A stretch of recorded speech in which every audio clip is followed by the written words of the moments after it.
गई बेटा? अच्छा जल्दी से फ्रेश हो जा, मैं तेरे लिए खाना लगाती हूँ। नहीं मम्मा, अभी भूख नहीं है। दीप्ति बेटा, क्या हुआ? बहुत परेशान दिख रही है। कुछ नहीं पापा, बस थोड़ा सा थक गई हूँ।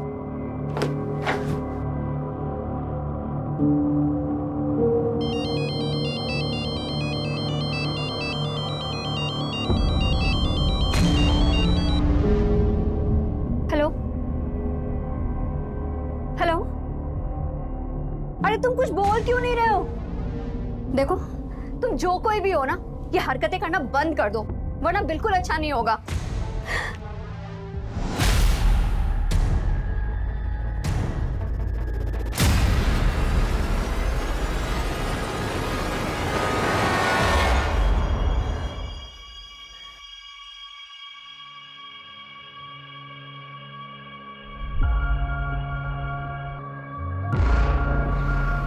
सरफराज, यहाँ क्यों खड़े? अरे कुछ नहीं भाईजान, बस देख रहा था हमारी बीवियाँ कितना काम करती है, कैसे मशरूफ रहती है काम में। जुबैदा, और तुम कहाँ मशरूफ थे? दिन भर से दिखाई नहीं दिए। देखा भाईजान, आपकी बहन एक बार मुझे देख न लेना तो दिन नहीं कटता इनका। क्यों मिस कर रहे थे हमें? कमाल की जोड़ी है तुम दोनों की, एक साथ होते हो ना तो रौनक आ जाती है। अरे कहाँ भाभी जान, दूर के ढोल सुहाने होते हैं, वरना किस्मत तो अरबाज भाई की अच्छी है जो आप उनके गले का हार बनी। हमारी किस्मत में तो कांटे लगे हैं बस। अच्छा, बहुत चुपती हूँ ना मैं, भी बताती हूँ। आयशा ये क्या कर रही हो? बहुत चुपती हूँ ना मैं। रुको रुको, अरे आयशा, आयशा ये क्या कर रही हो? आयशा, ये बाहर निकलो। सरफराज, बच्चों की तरह। सॉरी भाभी, देखा तेरी मस्ती में भाभी के कपड़े खराब हो गए। तुम्हारे घर, अरे कोई बात नहीं, मैं चेंज करके आती हूँ।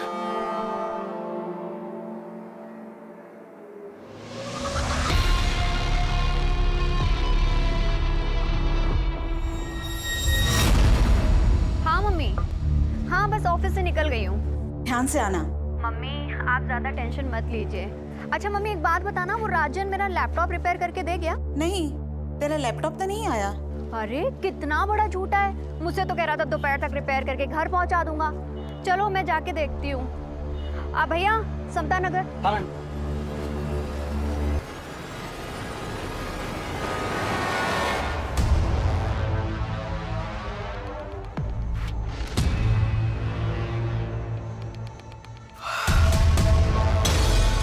सरफराज, हाँ? इतनी रात में क्या कर रहा है? कुछ भी नहीं, नींद नहीं आ रही थी तो पुरानी यादें ताज़ा कर रहा था। पुरानी यादें लैपटॉप में? आयशा ये क्या कर रही हो तुम? मैं शादी की वीडियो देख रहा था यार अपनी। आज तो हमारी शादी की वीडियो देख रहे थे ना, मैं भी देखती हूँ। तुम बिल्कुल ही पीछे पड़ जाती हो। शादी का वीडियो देख रहे थे या किसी की सुहागरात? कुछ भी। हाँ, अच्छा ये सब बोल के मूड बनाया जा रहा है ना, फैमिली प्लानिंग है ना। छोड़ो सरफराज, जब भी तुम्हारे पास आने की कोशिश करता हो तुम दूर कर देती हो मुझे। क्यों? मां नहीं बनना है या फिर बोर हो गई हो तुम मुझसे? तुम ना एकदम टू मच हो। चलो जल्दी से स्माइल दो। चलिए फिर।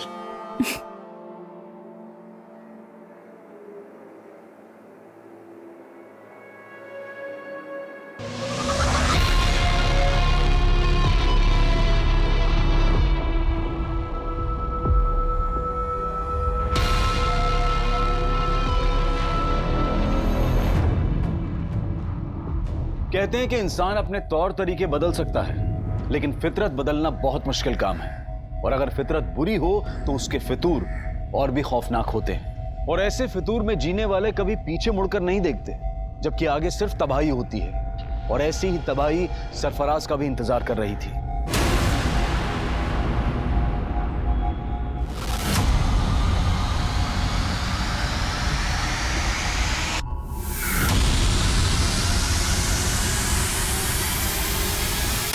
वो फितूर नहीं मरा था जो इंसानी दिमाग से सोचने समझने की ताकत छीन लेता है। मरने वाला सरफराज भले ही बदनाम था, लेकिन मारने वाला एक अरसे तक गुमनाम था। ये एक ऐसा मर्डर केस था जिसको हेडलाइन तब मिली जब एक और इंसानी फितूर गुनाह के पांव पसार रहा था।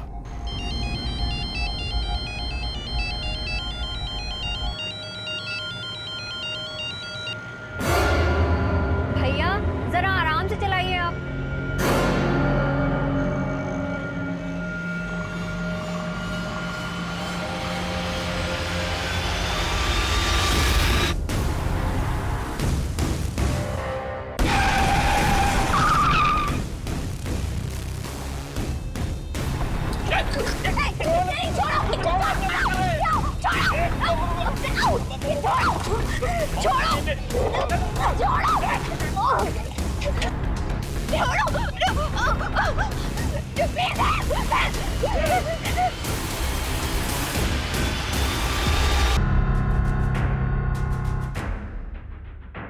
कुछ पता चला दीप्ति का? नहीं, वो राजन की दुकान पर अपना लैपटॉप लेने नहीं पहुंची और उसके ऑफिस वालों से भी कुछ पता नहीं चल रहा।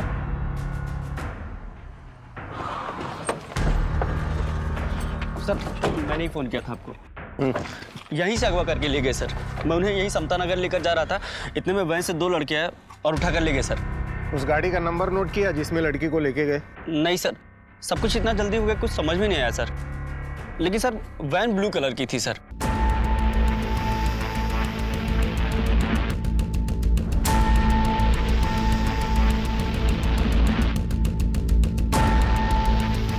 दीप्ति किडनैपिंग केस देखते ही देखते इतना बड़ा बन गया था कि केस तुरंत क्राइम ब्रांच को सौंप दिया गया।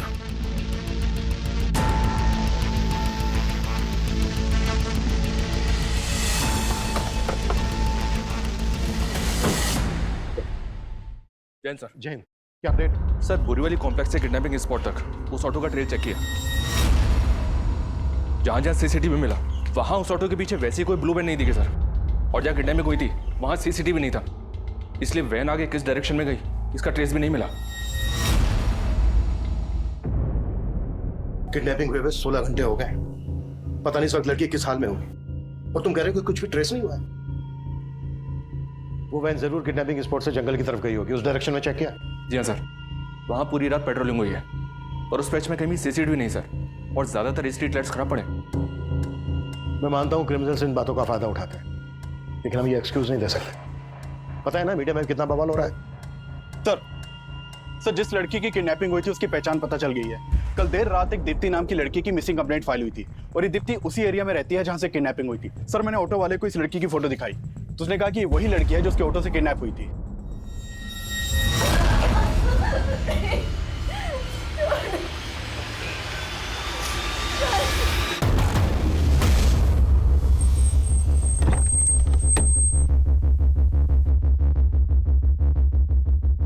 अरे लेकिन कुछ तो पता कीजिए, 2 दिन हो गए उससे गायब हुए हुए। आप मैं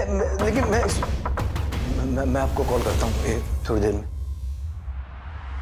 क्या दीप्ति किडनैप हुई है? आपको किसी तरह की कोई फरौती का कॉल आया? नहीं सर। किसी पर शक है आपको? सर एक लड़का दीप्ति को काफी दिनों से परेशान कर रहा था।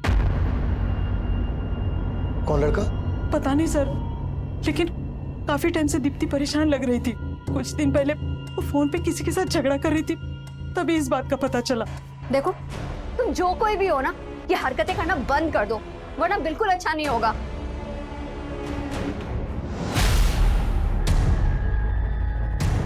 क्या बात है बेटा, किससे बात कर रही थी?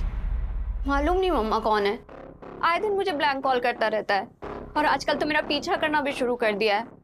और मम्मा आज तो उसने हद ही कर दी। मतलब इतना सब कुछ दीप्ति के साथ हो रहा था तो आप लोगों ने पुलिस कंप्लेन क्यों नहीं की? यही गलती हो गई सर, पता नहीं था कि दीप्ति के साथ। प्लीज सर, प्लीज उसका पता कीजिए सर। देखिए हम पूरी कोशिश कर रहे हैं, ये काम है हमारा। आप लोगों ने कल दीप्ति को आखिरी बार कब देखा था? जी कल सुबह जब ऑफिस जा रही थी। कहाँ ऑफिस है दीप्ति का? जी बोरीवली में एबल कंप्यूटर्स नाम की कंपनी है, वहीं पर सेल्स एग्जीक्यूटिव है। ऑफिस से निकलते वक्त उसने अपनी मम्मी को फोन भी किया था। अच्छा मम्मी एक बात बताना, वो राजन मेरा लैपटॉप रिपेयर करके दे गया? नहीं, तेरा लैपटॉप तो नहीं आया। अरे कितना बड़ा झूठा है, मुझसे तो कह रहा था दोपहर तक रिपेयर करके घर पहुंचा दूंगा। चलो मैं जाके देखती हूँ। दीप्ति रात को 9 बजे तक घर ही नहीं पहुंची। फिर उसका फोन भी बंद आने लगा। मैं राजन की दुकान पर गया पूछने के लिए, तो वो कहने लगा कि दीप्ति वहां भी नहीं पहुंची। ये राजन की शॉप कहाँ है? हाँ सर, दीप्ति मैडम मेरी पुरानी कस्टमर है। उन्होंने अपना लैपटॉप ठीक करने के लिए मुझे दिया था। राजन भाई, अरे ये लैपटॉप चेक कर लेना, आजकल बहुत हैंग कर रहा है और इसमें वाईफाई का सिग्नल भी नहीं शो करता है। अरे मैडम 2 मिनट में चेक करके बताता हूँ प्रॉब्लम क्या है। आप बैठो बैठो ओए, इधर मैडम के लिए कोल्ड ड्रिंक लेके आ जल्दी। नहीं राजन भाई, मुझे ना बहुत लेट हो रहा है, आप इसको सही करा के ना घर पहुंचा देना बस। आप इसे भी रखो और पहुंचा देना आप, ठीक है? अरे मैडम 2 मिनट में देख। कल शाम 7 साढ़े 7 बजे उनका फोन भी आया था मुझे।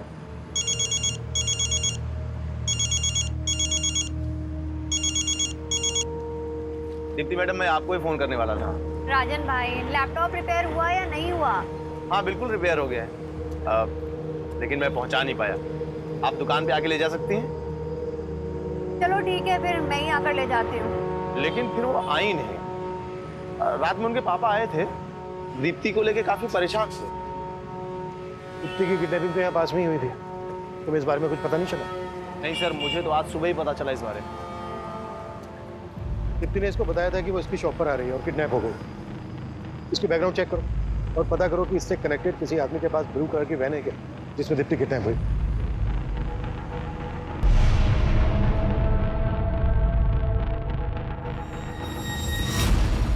दीप्ति के पेरेंट्स ने बताया था कि कोई लड़का दीप्ति को ब्लैंक कॉल करता है, स्टॉक करता है। दीप्ति के कॉल रिकॉर्ड से स्टडी करो और जहां जहां दीप्ति का आना जाना था वहां सीसीटीवी फुटेज चेक करो। ये लड़का दीप्ति के ऑफिस, गली, मोहल्ले कहीं से भी कनेक्टेड हो सकता है।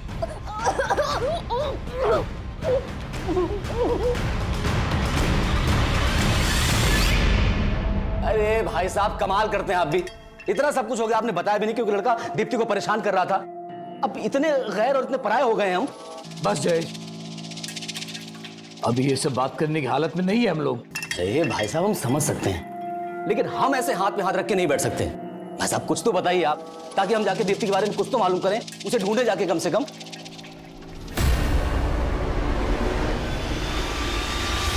दीप्ति के किडनैपर्स तक पहुंचने के लिए दीप्ति के ऑफिस, घर, मोहल्ले हर जगह पूछताछ की जा रही थी, लेकिन दीप्ति को सही सलामत ढूंढने की पुलिस की कोशिश अब नाकाम हो गई थी।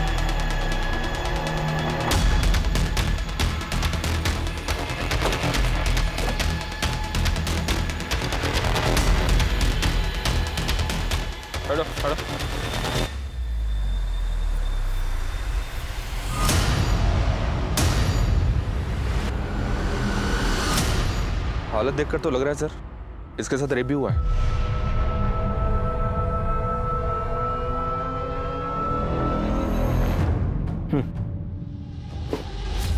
ये जगह किडनैपिंग लोकेशन से 7-8 किलोमीटर दूर है।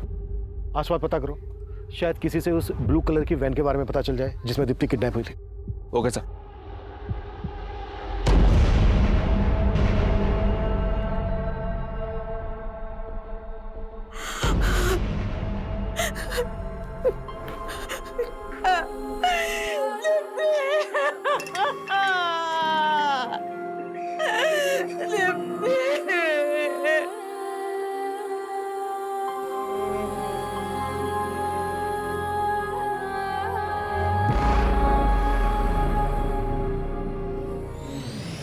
इस लड़के को जानते हैं आप लोग? नहीं सर, क्या इसी लड़के ने? संकेत नाम है इसका नंबर हमें दीप्ति के कॉल रिकॉर्ड्स में। इनफैक्ट ये अपने 2 अलग-अलग नंबर से दीप्ति को कॉल करता था। सर एक मिनट, मैंने इस लड़के को ही देखा है।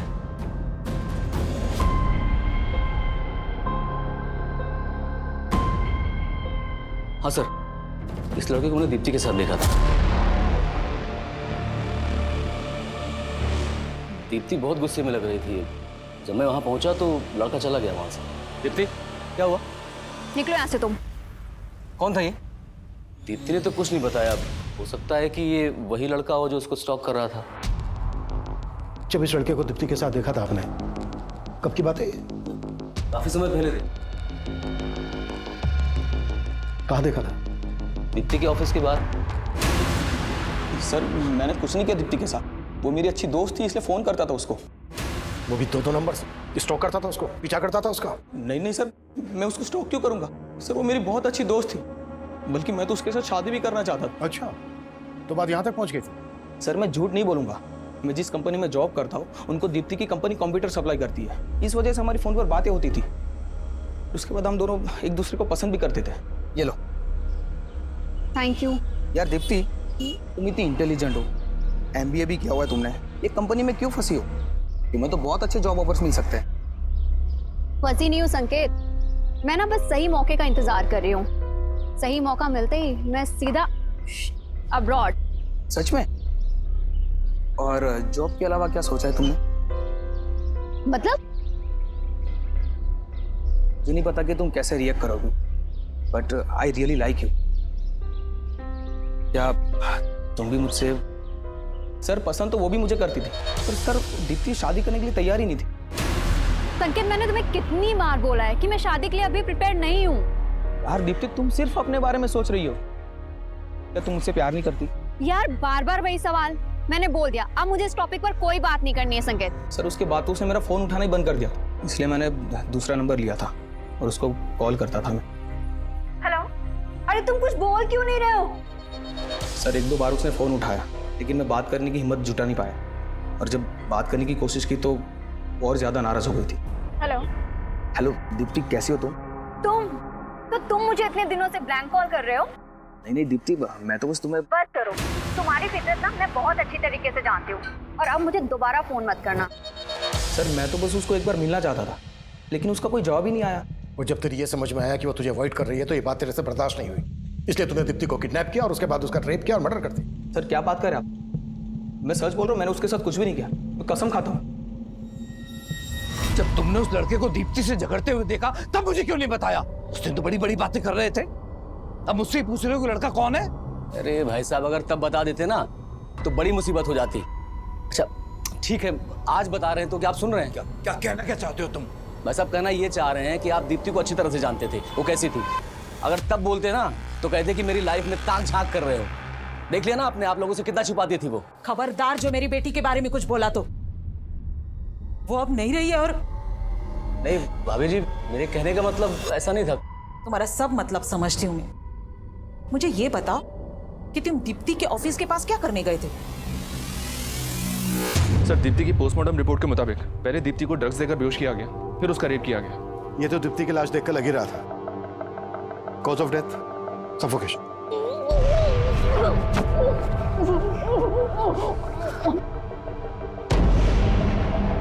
लेकिन सर किलर यहीं तक नहीं रुका, दीप्ति की लाश के साथ भी कई बार रेप किया गया। ये कोई विकृत मानसिकता वाला ही कर सकता है। संकेत ने कुछ बोला?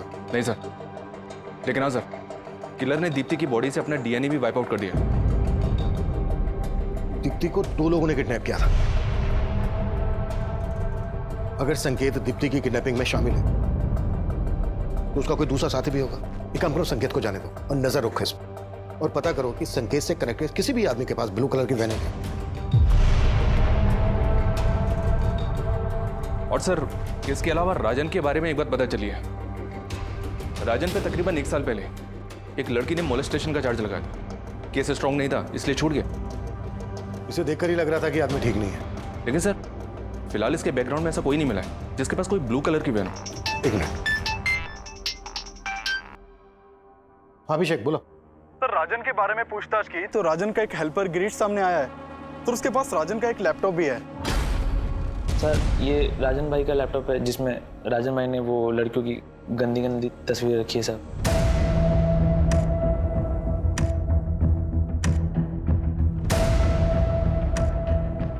ये लैपटॉप तुम्हारे पास कैसे आया? साहब वो राजन भाई क्या, मैं बहुत सालों से काम करता था साहब, और पिछले 3-4 महीने की पगार वो मेरी लटका के रख रहे थे, और जब मांगने गया तो सब धक्का मार के बाहर निकाल दे रहे थे साहब। नहीं देता पगार, चल निकल यहाँ से, चल निकल।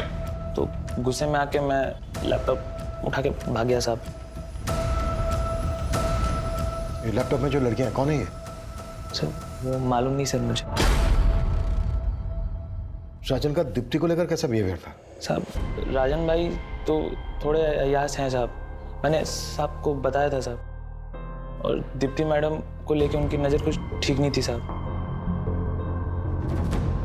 ठीक है जाओ तुम। Thank you sir, thank you. Deepti के साथ जिस तरह से रेप किया गया उससे तो यही लगता है कि ऐसी मानसिकता वाला आदमी ऐसा कर सकता है। चेक करो, हो सकता है इसमें दीप्ति के भी फोटोग्राफ्स हो, और राजन को लेके आओ। सर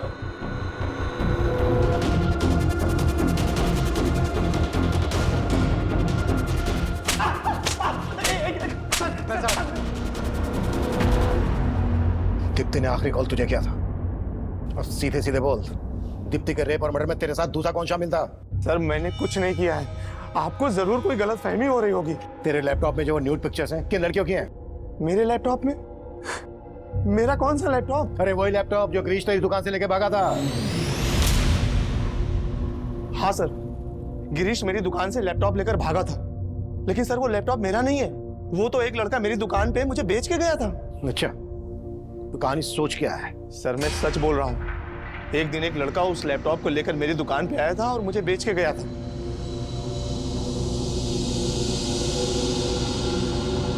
₹2000 मिलेंगे इसके? ठीक है, दो जल्दी। सर वो लैपटॉप बेचना चाहता था, मैंने ₹2000 में खरीद लिया। मैंने सोचा था कि इसको ऊंचे दाम में बेच दूंगा, मुझे नहीं पता था कि उस लैपटॉप में वो सब फोटोज हैं। कौन था वो लड़का? मुझे नहीं पता सर, वो तो मैंने पहली बार अपनी दुकान पे देखा उस लड़के को। सर मैं एक इज्जतदार आदमी हूँ। ओ इज्जतदार आदमी, सब पता किया हमने तेरे बारे में। मोलेस्टेशन का चार्ज लगा था तुझ पर। वो तो झूठा आरोप है सर मेरे ऊपर, मैं सच बोल रहा हूँ। ऐसे नहीं उगलेगा ये। उगलवा इससे। Top. Sir sir sir sir sir एक मिनट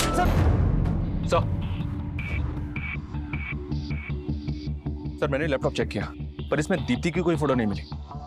हो सकता है दीप्ति की फोटोग्राफ इससे डिलीट कर दी गई।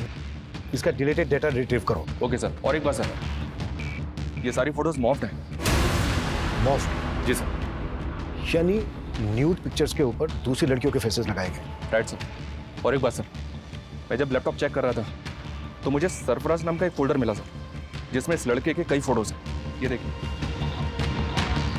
लैपटॉप से ज्यादा कुछ तो पता नहीं चला सर, लेकिन जब मैंने लैपटॉप के सीरियल नंबर से इसके बायर का पता किया तो पता चला कि गुरला के रहने वाले सरफराज ने लैपटॉप खरीदा है सर। और ये देखिए सर, लैपटॉप पे भी एस लगा है। हो सकता है सर लैपटॉप खरीदने वाला सरफराज और फोल्डर के अंदर जिसके फोटो हैं वो सरफराज, ये दोनों एक ही हैं।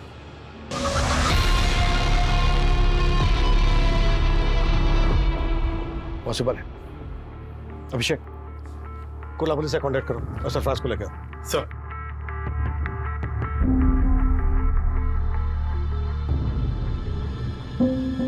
आयशा चलो गर्मा गर्म चाय। सॉरी।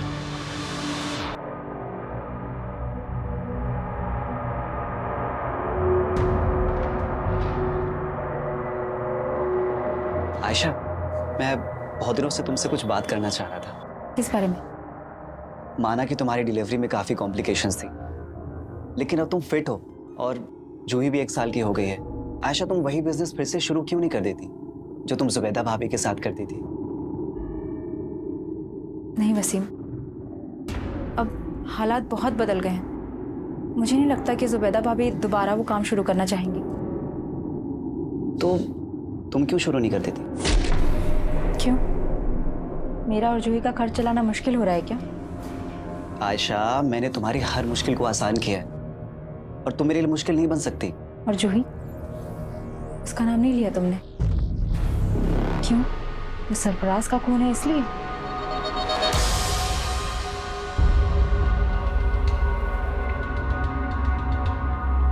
जिस लड़के ने तुझे लैपटॉप भेजा, यही है वो?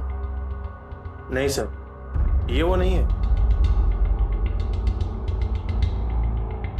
स्केच बनवा सकता है उसका?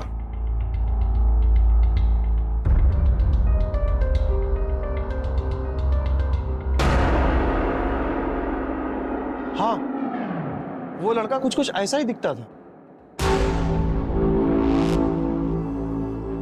₹2000 मिलेंगे इसके? ठीक है, दो। दीप्ति का जहां जहां आना जाना था वहां की मैंने सीसीटीवी फुटेज चेक करने के लिए बोला था। क्या अपडेट है उसका? सर हमने दीप्ति के फोन के लोकेशन के हिसाब से ऐसे कई एरियाज की फुटेज निकलवाई है, लेकिन सर फुटेज काफी ज्यादा है। फुटेज ज्यादा है तो ज्यादा आदमी लगाओ चेक करने के लिए। फुटेज में जहां जहां दीप्ति स्पॉट हुई है वहां पर उसको स्टॉक करने वाला भी हो सकता है, और वो संकेत, राजन, सरफराज कोई भी हो सकता है, या फिर ये स्केच वाला भी हो सकता है, जिसका पता लगाना है हमें। जी सर। दीप्ति की हत्या हुए अब 10 दिन बीत चुके थे, लेकिन दीप्ति के हत्यारे की तलाश में अब पुलिस को सरफराज से जुड़े ऐसे राज पता चलने वाले थे जो इस केस को और भी उलझा देने वाले थे। सर मैंने कुर्ला पुलिस से कांटेक्ट किया, तो मालूम चला कि सरफराज पिछले 1.5 साल से लापता है। लापता है?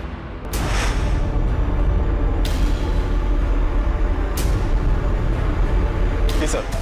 सर 1.5 साल पहले सरफराज की मिसिंग कंप्लेंट उसकी बीवी ने दर्ज करवाई थी, लेकिन कुर्ला पुलिस सरफराज के बारे में कुछ पता नहीं लगा पाई और ये केस पिछले 1.5 साल से अनसॉल्व्ड है। 1.5 साल से?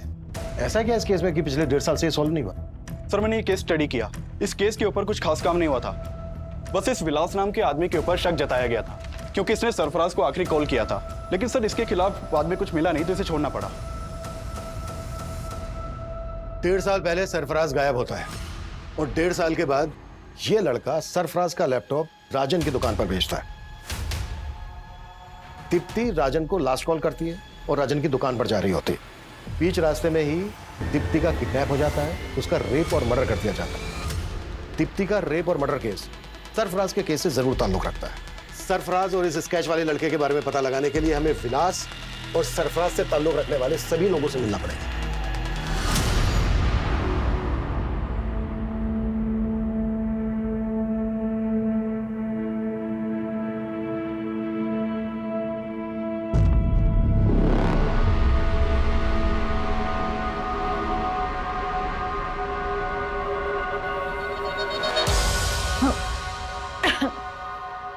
क्या हुआ ऐशा? कुछ नहीं।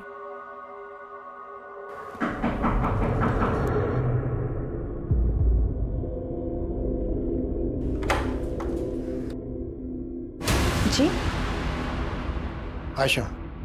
जी हाँ। मैं inspector Abhimanyu Jindal, crime branch. हमें आपके पति सरफराज के बारे में आपसे कुछ बात करनी है। सरफराज? पूरे 1.5 साल बाद सरफराज के बारे में? पूछिए, क्या पूछना है? हमें आपके पति सरफराज का लैपटॉप मिला है। सरफराज का लैपटॉप कहाँ? और सरफराज? ढूंढ रहे हैं हम उसे। दरअसल सरफराज का लैपटॉप दहीसर में दुकान पर बेचा गया और जिसने बेचा तो ये लड़का है। आप जानती हैं इसको? नहीं। सरफराज के लैपटॉप में हमें कुछ लड़कियों के फोटोग्राफ्स मिले हैं। उनके फेसेस कुछ न्यूड पिक्चर्स के साथ मॉर्फ किए गए हैं। दहीसर के जिस एरिया में सरफराज का लैपटॉप बेचा गया, रिसेंटली उसी एरिया में दीप्ति नाम की लड़की का रेप और मर्डर किया गया। जानती हैं आप दीप्ति को? कभी आपने देखा था सरफराज के साथ इसे? जी नहीं, मैं इस लड़की को नहीं जानती, लेकिन मैं इतना ज़रूर जानती हूँ कि सरफराज के लैपटॉप में बहुत सारी लड़कियों के फोटोग्राफ्स थे, लेकिन मैंने कभी किसी लड़की के न्यूड फोटोग्राफ्स नहीं देखे।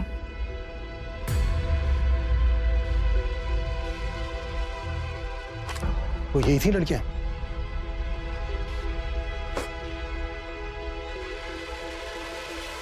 नहीं, मैं इनमें से किसी को नहीं जानती, लेकिन हाँ, सरफराज से ज़रूर जानना चाहती थी कि ये लड़कियां कौन थी। कौन है ये लड़कियां? और इनके फोटोग्राफ्स तुम्हारे लैपटॉप में क्या कर रहे हैं सरफराज?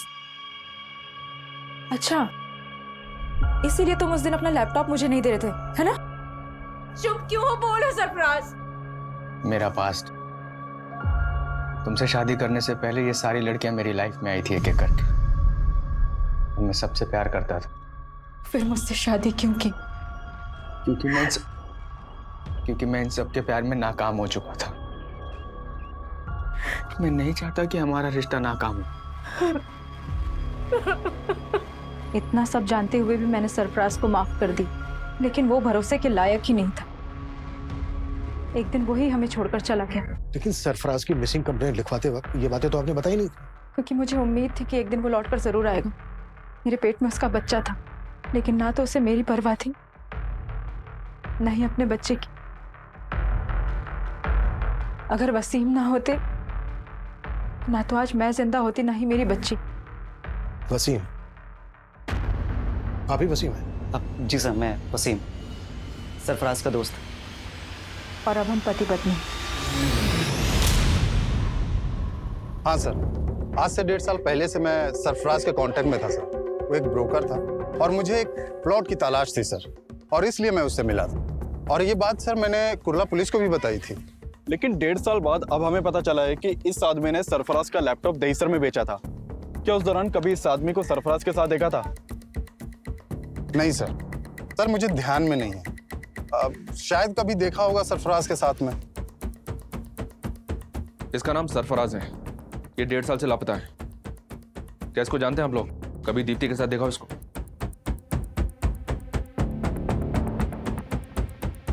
और इसको? जी नहीं सर। तो क्या इन दोनों ने? ऐसा शक है हमें। शक करने की वजह तो है। जिस तरह से सरफराज के गायब होते ही आयशा और वसीम ने शादी कर ली, उससे तो यही लगता है कि सरफराज खुद से गायब नहीं हुआ है, बल्कि सरफराज को गायब किया गया। वैसे भी जिस आदमी के लैपटॉप में इतनी सारी लड़कियों की न्यूड पिक्चर्स, वो उन्हें डिलीट किए बिना अपना लैपटॉप क्यों भेजा? इसको ना तो आयशा ने पहचाना और ना ही वसीम ने। कहीं ऐसा तो नहीं है कि ये दोनों इसको जानते हैं लेकिन हमसे सच छुपा रहे हैं? सर, मैंने ये स्केच हर जगह सर्कुलेट करवा दिया। इसके साथ साथ हमारी टीम अब ये भी पता लगा रही है कि सरफराज और दीप्ति से जुड़े किसी भी इंसान के पास वो ब्लू वैन तो नहीं जिसमें दीप्ति को किडनैप किया गया।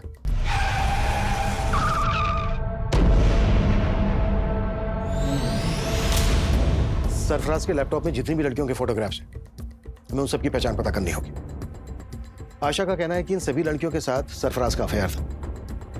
अगर ये सच है तो पॉसिबल है दीप्ति भी सरफराज का पास्ट। लैपटॉप का डिलीटेड डेटा रिट्रीव हुआ? फिलहाल तो नहीं सर, जल्दी हो जाएगा।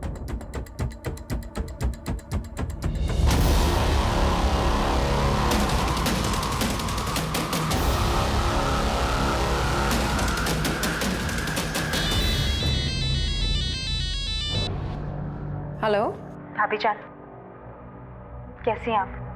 आयशा, तू? लगता है अब तो आपने मेरा नंबर भी डिलीट कर दिया अपने मोबाइल से। अरे नहीं, वो फोन बदल दिया है। बदल तो बहुत कुछ गया है भाभी। जिंदगी हर कदम पे नया मोड़ ले लेती है। आयशा, तू ये क्या कह रही है? मैं कुछ समझी नहीं। मुझे तो लगा था आप खुद ही फोन करके बता देंगे, लेकिन कोई बात नहीं, मैं ही पूछ लेती। पुलिस को क्या बताया आपने मेरे बारे में? पुलिस? आयशा, ये क्या कह रही है तू? क्यों? पुलिस सरफराज के बारे में पूछताछ करने के लिए आपके पास नहीं आई?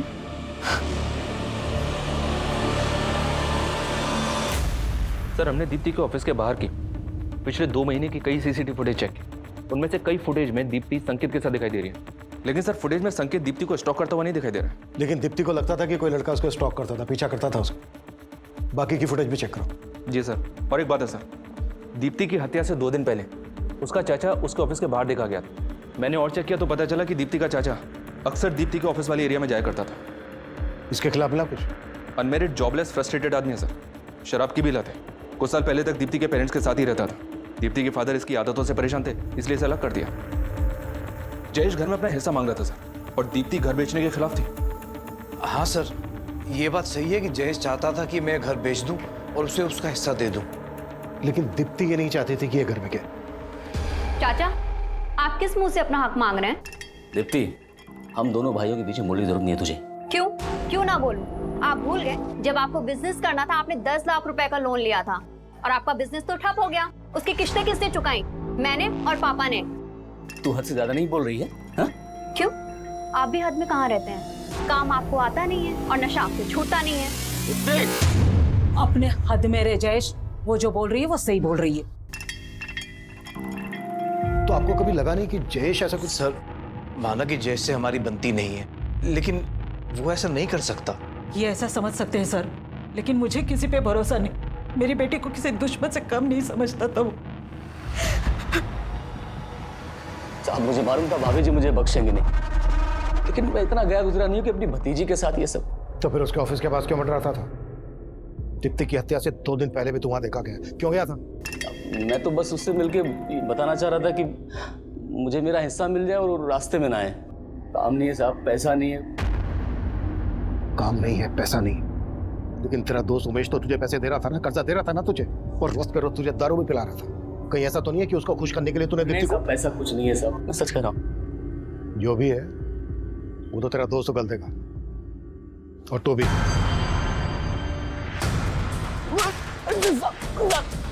मैंने कुछ नहीं किया था सर। इस लैपटॉप का डिलीटेड डाटा रिट्रीव कर लिया गया है सर। इसमें दीप्ति के फोटोज नहीं मिले।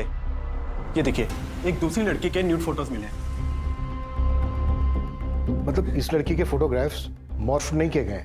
नहीं सर, ये फोटोज मॉर्फ नहीं किए गए, बल्कि ओरिजिनली ऐसे ही खींचे गए हैं।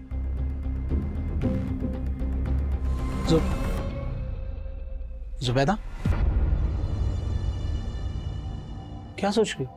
आपने हमेशा अपनी बहन के बारे में सोचा, कभी उसकी जिंदगी दागदार नहीं होने दी, लेकिन मुझ पर लगा ये दाग मुझे हमेशा परेशान करता रहेगा।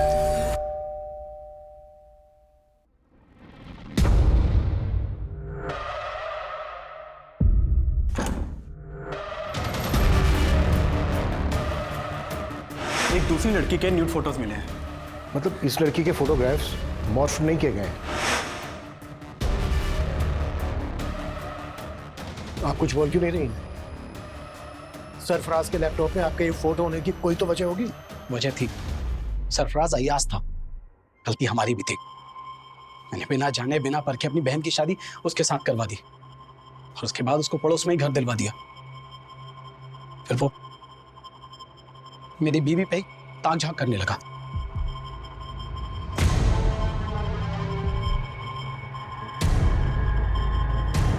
मुझे कभी भी उसकी नीयत पर शक नहीं हुआ। मैं और आयशा तो मिलकर एक साथ अच्छे से काम कर रहे थे, काम बढ़ भी रहा था, लेकिन फिर अचानक मुझे माइग्रेन का प्रॉब्लम हो गया। आयशा, मैं नहीं चाहता कि इस काम से जुबैदा को और ज्यादा तकलीफ हो। डॉक्टर ने 2 महीने का हैवी कोर्स दिया है। देखो, इस दवा को खाने से इसको ज्यादा नींद आएगी। तुम बात को समझो। ऐसा करो कि कुछ दिन के लिए काम बंद कर दो। मेरी तबीयत की वजह से हमें कुछ टाइम के लिए हमारा काम बंद करना पड़ा, और एक दिन मैं दवा लेके बस आराम कर रही थी तो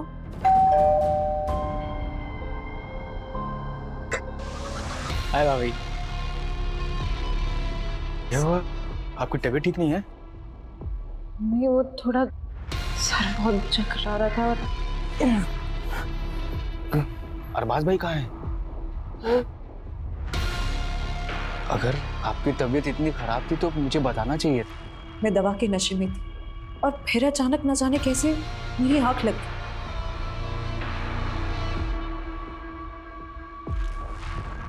और फिर उसने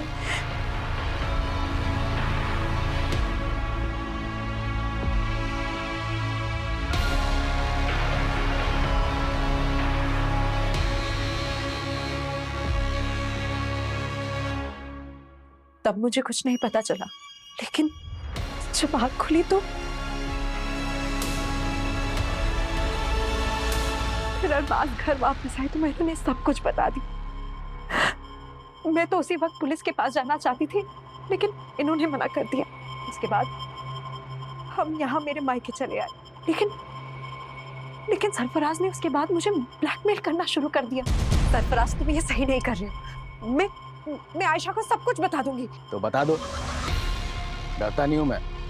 सरफराज, सरफराज, क्यों तू मेरी बहन और मेरी बीवी की जिंदगी बर्बाद कर रहा है? ठीक है, आप जैसा बोल रहे हो मैं वैसा ही करूंगा। बस एक रात के लिए जुबैदा को मेरे साथ छोड़ दो। चिल्ला मत। अगर मेरी बात नहीं मानी तो जुबैदा की फोटो इंटरनेट पे अपलोड कर दूंगा। सर, उसने नाक में दम कर दिया था, इसीलिए तुमने उसे अपने रास्ते से हटा दिया। नहीं, इसकी मदद से। नहीं सर, हम इसे नहीं जानते सर। जुबैदा और अरबाज सस्पेक्ट नजर आ रहे थे, लेकिन सरफराज के साथ क्या हुआ होगा इसको लेकर पुलिस नतीजे तक नहीं पहुंच पा रही थी, और उन्हें उस आदमी की तलाश थी जिसने सरफराज का लैपटॉप राजन को बेचा था। वहीं जुबैदा के अलावा सरफराज के लैपटॉप में कई लड़कियों के आपत्तिजनक फोटो थे और पुलिस एक एक करके हर लड़की को आइडेंटिफाई कर रही थी, लेकिन उनमें से ज्यादातर लड़कियों का कहना था कि वो सरफराज को ठीक से जानती तक नहीं थी। पुलिस के मन में बार बार ये सवाल उठ रहा था कि 1.5 साल पुराना वो केस। सर, हमने इस फुटेज को क्लोजली एग्जामिन किया तो ये देखा, 1-2 जगह और ये दीप्ति के पीछे जाता हुआ देखा। शर्मा, पता करो इसके साथ दूसरा और कौन था। जी सर। सर, मैंने कुछ नहीं किया था। सर, मैंने क्या किया सर? सब पता चल गया है हमें। तू ही दीप्ति को स्टॉक करता था, पीछा करता था उसका, और हमने तेरे उस मैकेनिक दोस्त नरेश के बारे में भी पता लगा लिया, जिसके गैरेज की ब्लू कलर की वैन में तुम दोनों ने मिलकर दीप्ति को किडनैप किया। तेरे उस मैकेनिक दोस्त ने सब कुछ उगल दिया है। बेहतर यही होगा कि तुम भी उगलते। सब राजन भाई नहीं है क्या? राजन भाई तो बाहर है। अच्छा, मेरा हार्ड ड्राइव ठीक हो गया? हाँ, वो हो गया ठीक मैडम। दो अच्छी लगती थी दीप्ति मुझे, दिन रात उसका चेहरा मेरे मन में घूमता रहता था, छूना चाहता था मैं उसको। पागल हो गया था मैं, पागल।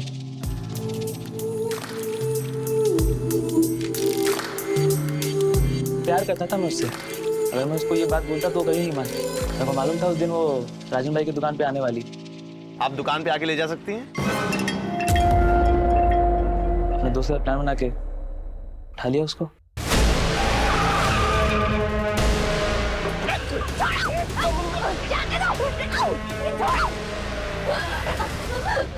जाने दो मुझे।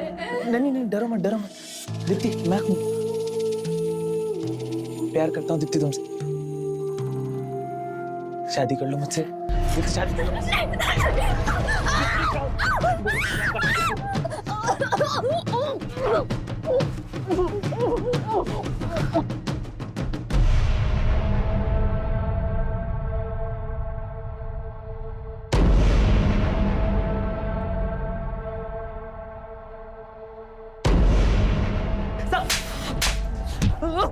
साहब। मरते दम तक तू उसका रेप करता रहा और मरने के बाद भी बोलता है प्यार करता था। बेटा साले, और इतना कुत्तों की इसकी चीखें पुलिस स्टेशन के 1 किलोमीटर दूर तक सुनाई देनी चाहिए। दीप्ति एक ऐसे गुनाह का शिकार हुई थी जिसको लेकर हम आए दिन आक्रोश से भर उठते हैं, पर कुछ कहते नहीं, कुछ करते नहीं। और आज ये बेबसी हम सब महसूस कर रहे हैं, लेकिन इसकी कोई रोकथाम नजर नहीं आ रही। दीप्ति रेप और मर्डर केस पुलिस सॉल्व कर चुकी थी, लेकिन सरफराज मर्डर केस अब भी बिना नतीजे के था। पुलिस अब भी सरफराज को मिसिंग मानकर ढूंढ रही थी, जो कि जुबैदा और कई और लड़कियों का गुनहगार नजर आ रहा था। सर, ये स्केच इस शाद नाम के लड़के का है। ये साइन में एक फैक्ट्री में काम करता है और सर 1 महीने से गायब। और सर ये भी पता चला है कि ये शाद इस विलास के टच में भी था। जब 1.5 साल पहले सरफराज गायब हुआ था तो उसे आखिरी कॉल इसी ने किया था।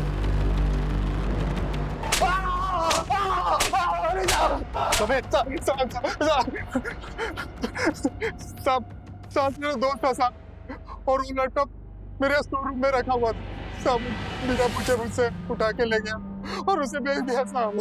तो शाद इस वक्त कहाँ है? आपने उसका स्केच दिखाया था ना, मैं डर गया था साहब, मैंने उसे गांव भेज दिया। तो तूने और शाद ने मिलकर सरफराज को गायब किया था? नहीं साहब, शाद ने कुछ नहीं किया साहब। तो फिर कौन मिला हुआ था तेरे साथ? कहाँ है सरफराज? क्या किया उसके साथ?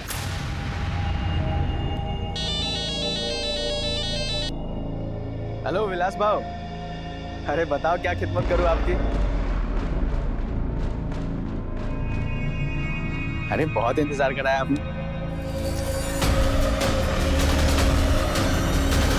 सरफराज ने जब मेरी बेटी जुबैदा के वो गंदी फोटो खींचे, तब वो मेरे दामाद के साथ मेरे घर सूरत आ गई। मेरी बेटी की तरह मैं भी चाहता था कि हम पुलिस के पास जाए, मगर मेरा दामाद नहीं माना। अगर हम पुलिस के पास गए तो हमारी बहन की जिंदगी बर्बाद हो जाए। अरे कैसे बातें कर रहे हैं आप? बात समझिए। अब अगर पुलिस के सामने अगर ये बात आई तो हमारी बड़ी बदनामी होगी। अभी पुलिस नहीं, मैं फिर भी खून के घुट पी के रह गया।